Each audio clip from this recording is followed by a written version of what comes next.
right, ladies and gentlemen, boys and girls, we have the new patch notes have finally dropped. Thank God. And we're also going to get my new intro that's going to drop here in just a second. So stay tuned. We got a lot of thoughts on patch 2.5 for Legends of Runeterra.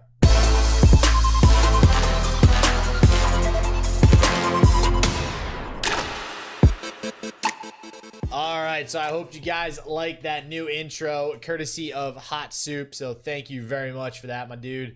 It's been awesome doing this rebrand. I was actually going to do a video on just like about the rebrand, which I'll probably get. I'm just getting ramped up back up here with YouTube and whatnot. But this is another reason why I'm not doing that yet, because I am way more excited about patch 2.5, and it is here. And yes, that is Earth on the cover. You nailed it.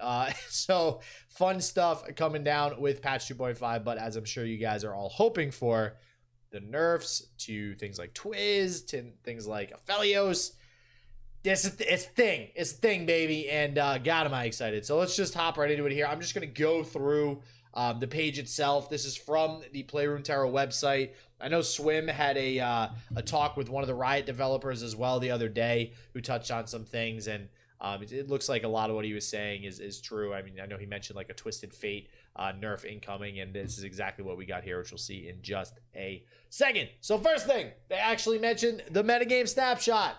Finally, again, this was something that they mentioned a long time ago. As you can actually see, it looks like the last one was patch 1.14.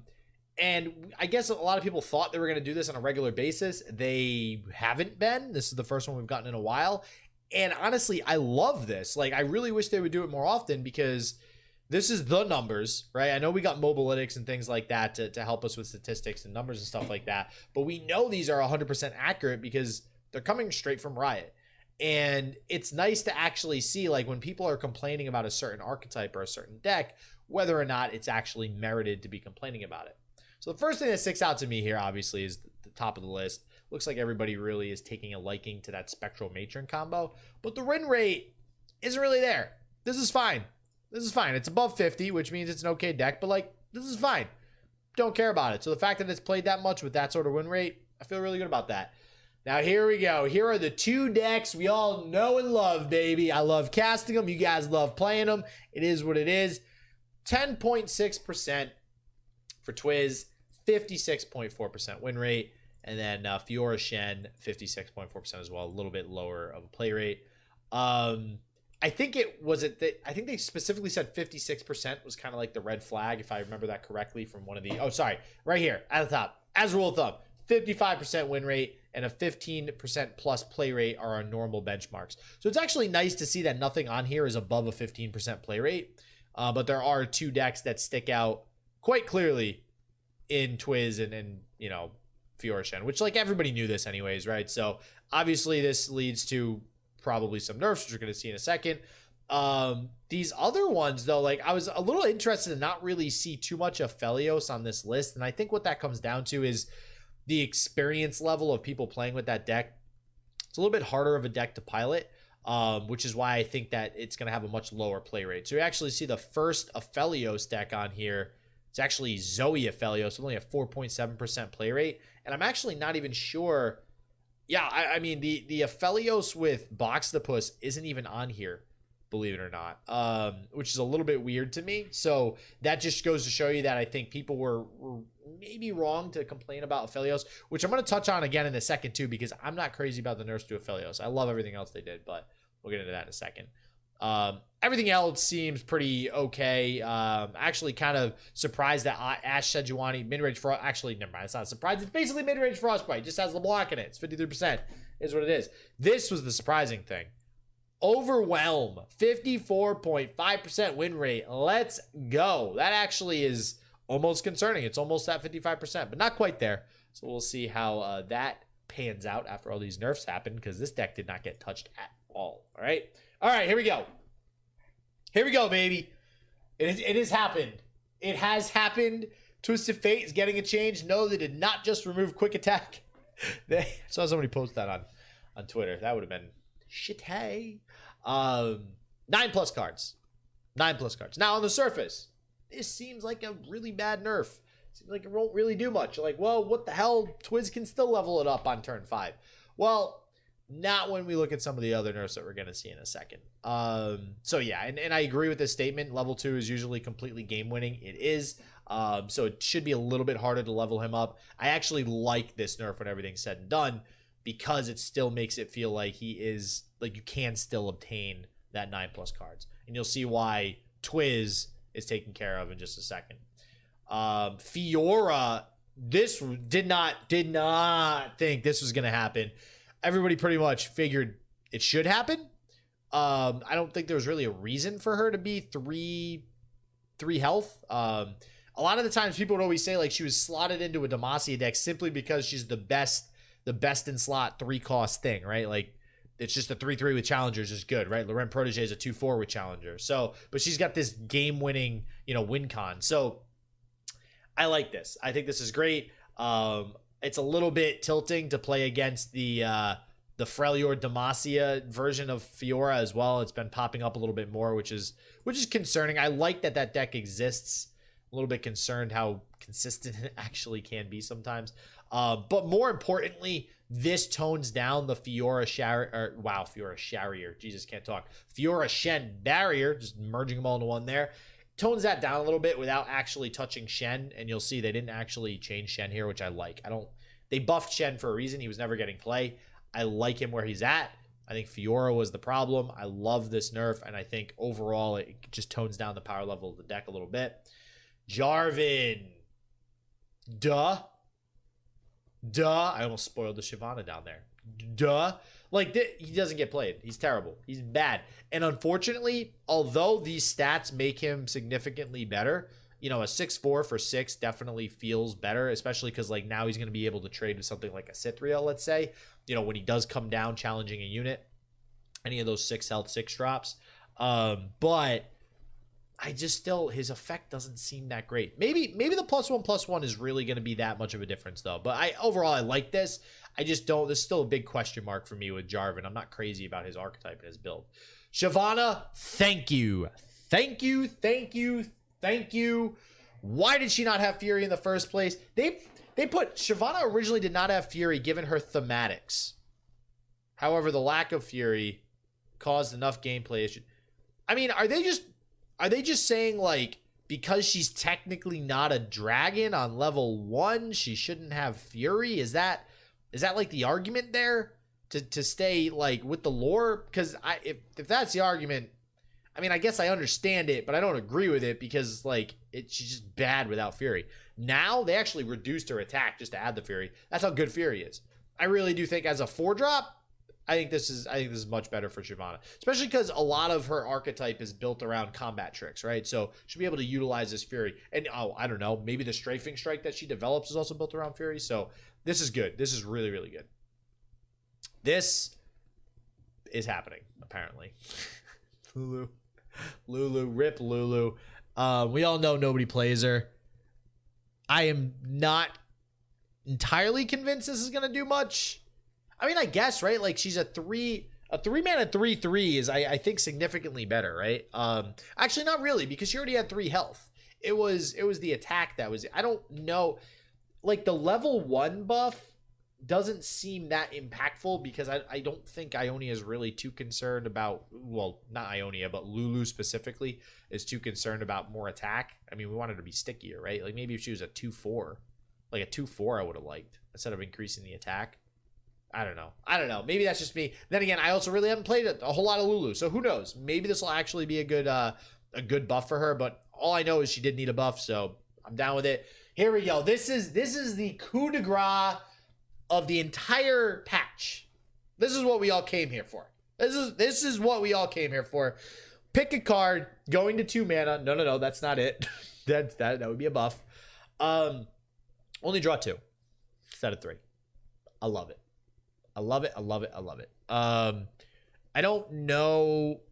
I'm not crazy about, like, I love it because of the Twiz, right? Because that deck needed some sort of hit, and this does it. This kills the deck. Or not kills it, but makes it substantially worse. And my issue is that when we look at other draw cards, I don't know if this is in line with other draw cards. I guess it is. I guess this game is more of like 3 mana draw 2.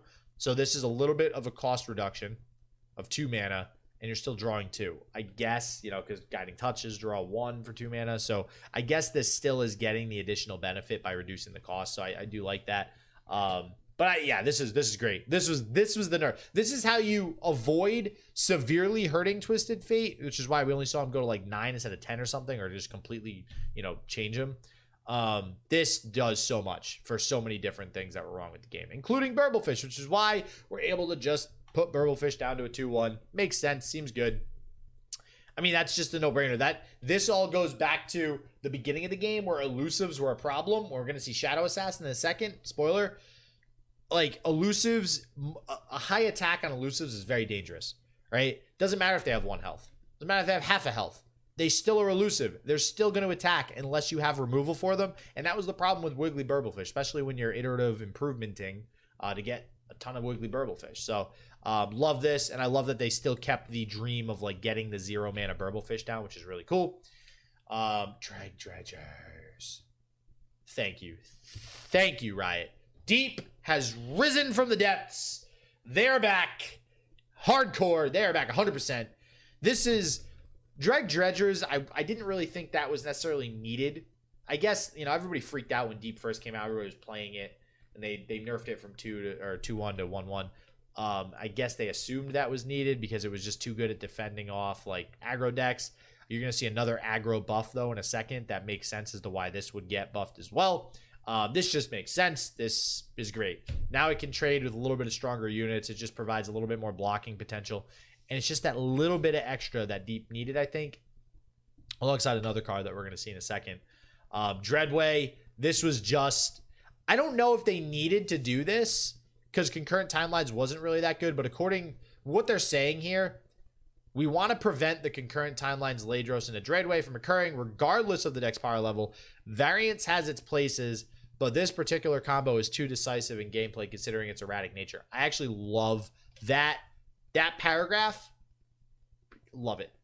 Because one of the reasons I love this game is because it wasn't all RNG like Hearthstone. And by acknowledging that combo was literally just like RNG win, like 50-50, most, or I think it was like 60-40. I don't know. They changed something and the percentages changes. It was like 60-40 that you'd win the game. So if you had 3 Ladros with concurrent timeline, generally speaking, you're going to get that off. The fact that they're acknowledging that they don't want something like that in the game is great, and that gives me hope for the future of the game as well, that they actually care about that stuff not being in the game.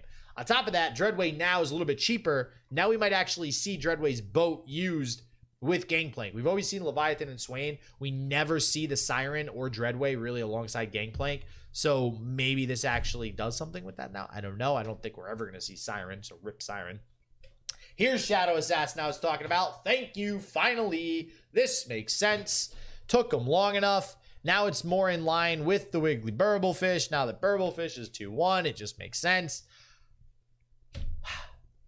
This was a long time coming. That's all I'm going to say. This is a long time coming. And apparently they said they were hesitant about it in the beginning. I don't know what they were hesitant about, but that should have been a while ago. Fey Guide is basically just saying, hey, Lulu got buffed. Let's buff some other Ionia useless cards. And Fey Guide is one of them. I actually experimented with Fey Guide. And I like the idea of granting something elusive, but I don't know if buffing it to 4 health is going to put this into playability. It's still just kind of a nothing card. Unless there's some sort of combo that comes out from this that maybe we haven't discovered yet because everybody's been so all about like Twiz and all that. Maybe that comes out of this, but I don't really see a 1 health buff making Fey Guide playable. So we'll see what happens with that. And here's the aggro card. Yes, thank you. All right. I said when this freaking, I don't even remember the name of the card. Dude, it's not Dune Soldier. Shuriman Soldier. I don't know. The 1-drop in Shurima that's a 3-1 that can attack.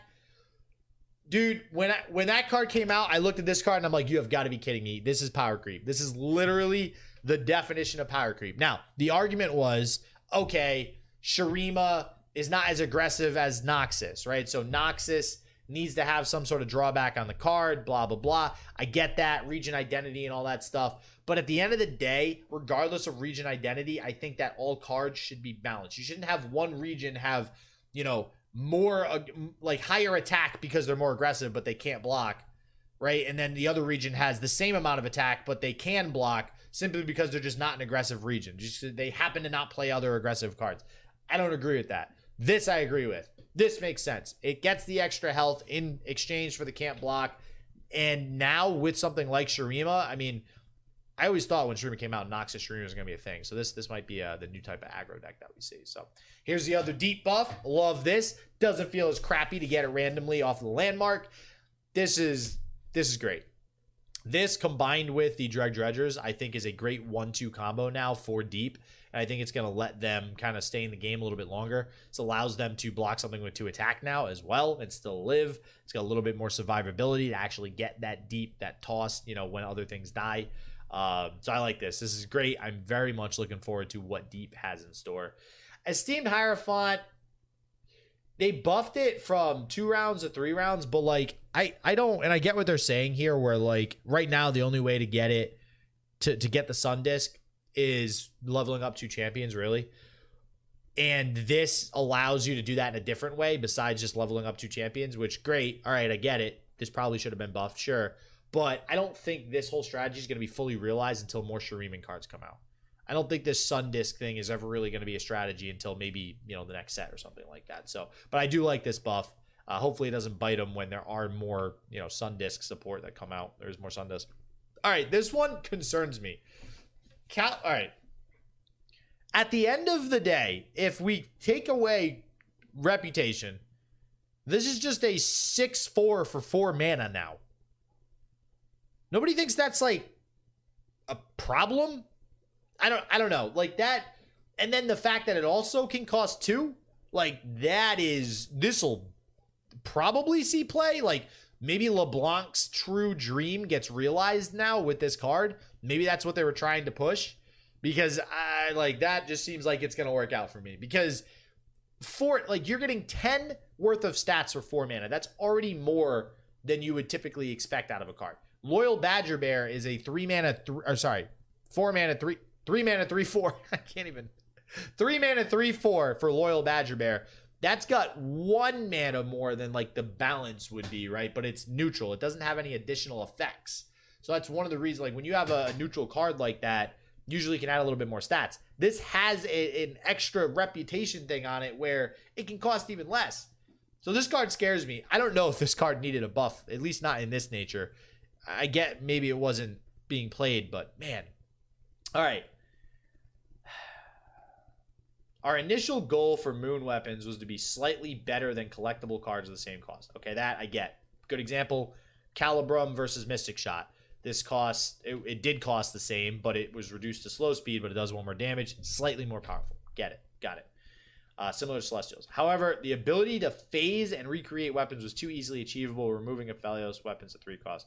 So I get trying to make phasing more difficult. I don't think I like 3 cost. I think I would have preferred to see something like play 3 cards in a turn for like Aphelios's to phase something, right? Instead of 2 cards a turn. I don't know. I mean, Aphelios needed another change for sure. I just don't know, like Lunari Duskbringer into Aphelios now, like that's not really a thing on turn 3, you know, being able to play the actual Moon Weapon at the same turn. I mean, maybe that's the difference maker and just curbing his power a little bit. Maybe. But I don't know. I feel like this might kill Aphelios a little bit too much, but I could be wrong. I hope I'm not wrong, and I hope he becomes the control tool that he really should be, instead of this like pseudo aggressor control. And then on top of that, they changed his champion spell to reduce 1, so that way it basically costs the same with the champion spell. And then finally, yes, we have a Veil Temple nerf. Yeah, I like this. Yeah, this makes sense. The survivability with the +1 health was just like it made it really hard. Like if you just pillar on that 1 unit like an Aphelios, it just made it impossible to remove them, and then even blocking, you couldn't kill them, and then that became an issue. So I like this. You maintain the 2 mana thing, which I think is the funnest, coolest part of this card, and you still get a buff. So I love it, and I think this will still be played. I think it's still a great card. You can buff up, you know, an elusive Celestial still with attack and go in for the victory, so I still like it. Labs update. Pretty excited for the new lab, not gonna lie. I don't play labs a lot. I'm also not going to lie with that, but I do try to check them out here and there to see what they're playing around with next, mainly because whatever's in labs is likely something that they're going to end up putting in the game in the future, or at least experimenting with. So maybe that's why Talia's in there. Just saying. Talia didn't get no love in this patch, and she doesn't really get played. Just throwing that out there. New board, all this Earth stuff. Probably gonna get Earth. I'm not gonna lie. I kind of feeling Earth. Anybody who's played League of Legends before, Earth's been around for a little while. He's seen some shit. All right. Earth card back as well, which looks pretty cool. And an Earth emote. Oh yeah, and the Earth bundle apparently, which is where you can get all that stuff. So now the one thing that I looked for in the bug fixes. All right, so we had the Talia art update. If you guys didn't see on Twitter or whatever, like there was a big, oh, it shouldn't look like the LoR and stuff like that. So with the bug fixes, all I wanted to see here was one thing, because nobody really got this question answered, and that is if a Mighty Poro is summoned from Brahm's effect triggering it with that, oh god, I don't even remember the name, the cat thing, the Crimson Cat is what we're gonna call it. When the Crimson Cat's on the field, you summon Braum. Is that supposed to act like that? Is that supposed to do that? Or like, I don't know, let's say you summon a House Spider. Does the same thing happen? Does it trigger on both of them and you get +1/+1 twice? Is that meant to happen? Nobody knows. We still don't know. It's not in the bug fix update. So I'm going to go out on a limb and say either they overlooked it, didn't care about fixing it yet, didn't have time to fix it because it came out towards the end of the patch, or it is intended. I actually hope it's intended because now Braum and Vlad are actually getting played. So as far as I'm concerned, keep that in there. This was actually a little... They stuck this in here. They stuck this in here. I'm just going to throw this out there because this is not a bug fix. This is like a quality of life fix, but also kind of like a miniature buff. Because yeah, that's like a buff, right? Because now if you summon them from some other card effect, like Rekindler, let's say, just throw that out there. Now they're still going to trigger their effect, which before they weren't going to do that. So little minor buffs to Katarina, Victor, and Draven here. Just going to throw that out there and make sure I didn't sneak by anybody. But overall, man, I am so hyped to actually play ladder. I have avoided ladder like the plague, and I can't wait to get back into things and see what works and see what doesn't now, because this is going to shake things up quite a bit. This alone, pick a card plus Burblefish and the Deep. I mean, Deep might actually be a thing again. That's going to be really, really fun if that's the case. I'm very, very curious if Jarvan, if this is going to make him competitive now, having 6 attack. Because I do think 6 attack is a big difference from 5, being able to challenge a unit like that on turn 6, take out basically any unit in the game on turn 6. So that's going to be real nice. So I'm very curious to see how all this plays out. And Fiora, obviously, as well. That was nice to see. She's needed that for quite some time. So overall, I think they did a great job. Very excited for the game. Very excited for the path that it's on as well. And cannot wait to get back on ladder. So be on the lookout for more content. Going to try to get some more deck videos out to you guys as I used to do in the past. Now with all the rebranding and stuff done, I get a little bit more time to do that stuff. And this weekend, you can catch me casting the OLS with Boulevard as always. I think we're on 23 this week. Just as excited. Oh, man. Actually, wait, no, I'm way more excited. Actually, way more excited for this week. I'll put the link in the description if you guys want to sign up for OLS. But goddamn, am I excited to see what people bring this weekend. I'm so sick of casting Targon. Please don't just bring Targon decks. Whatever you do. All right. But anyways, as always, everybody, and although I might have rebranded, and I am now JDoza, as always, stay healthy, stay positive. I hope shit just works for you, and peace out.